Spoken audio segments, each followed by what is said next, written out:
It's game night for the Harwich Mariners, one of 10 teams in the Cape Cod Baseball League, which has been charming the community here and across the country for an entire century. Last year alone, there were 377 major league players that played at least one season here on the Cape. It's a fantastic league, and what a tremendous amount of history behind it. Known for nurturing big league talent, the Cape League is cemented into sports culture, but its Hall of Fame is not. I don't think a lot of people are quite aware that we don't have a Hall of Fame any longer. The Hall of Fame memorabilia has been in storage since 2015. League historian Mike Richard.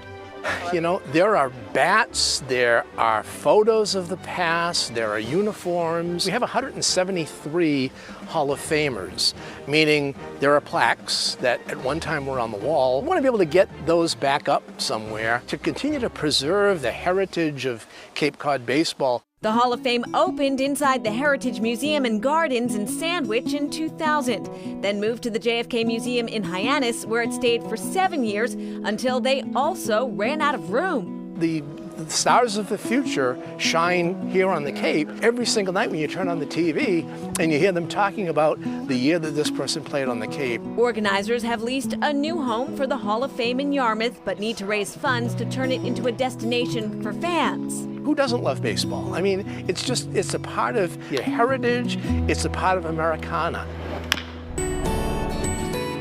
Another Cape Cod classic that stood the test of time and a change in ownership, Sunday School. We're really proud to continue the Sunday School tradition. It's kind of, for me, a dream come true. It's an honor, really. It's still like a, holy cow, we actually own that place. Michael Kelly, Michelle White, and Rob DeMarco recently purchased the iconic business from the Endress family that ran it for the past 47 years. To be able to now take what I learned and what I was given and to pass that on is pretty exciting. You see, these three are no newcomers to this institution, with locations in both Harwich and Dennisport. All three worked here together for most of the 1980s. It's a little different technique when you're making the frap.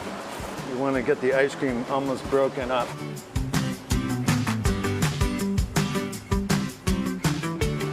Perfect. That full circle for me, that after all of these years, in the end, it's ours, that I can actually carry this on, and that I'm such a big part of it, because it has been a tremendous part of my life. This ice cream dream team doesn't plan on making many changes and is committed to keeping alive the important traditions established by Andrea and Paul Endress. He was a school teacher before that, as you may or may not be aware, and I think he really merged ice cream with mentoring kids. Every year would come back. He would send you a contract and tell you what your responsibilities were going to be and tell you what your new hourly wage was going to be. He'd tell you some things you did well and some things he wanted you to work on the next year, and he did that year after year after year. You developed as a person and got skills and learned about responsibility and work ethic, customer service.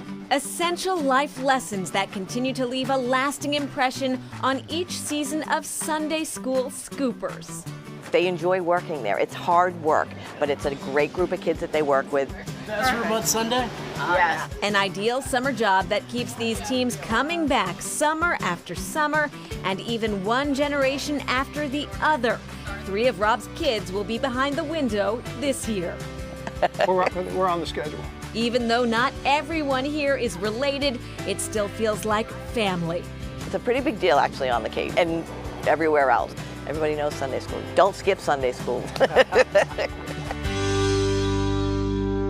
And further proof that that Sunday school bond is real, Rob and Michael are also work together at a commercial development real estate business in Braintree. And if you want a taste of Sunday school at home, you're in luck. Their ice cream is available in quarts at their shops in Harwich and Dennisport, and at some local stores as well. It looks really good, doesn't it? Looks so yummy. Still ahead, Erica hits the town.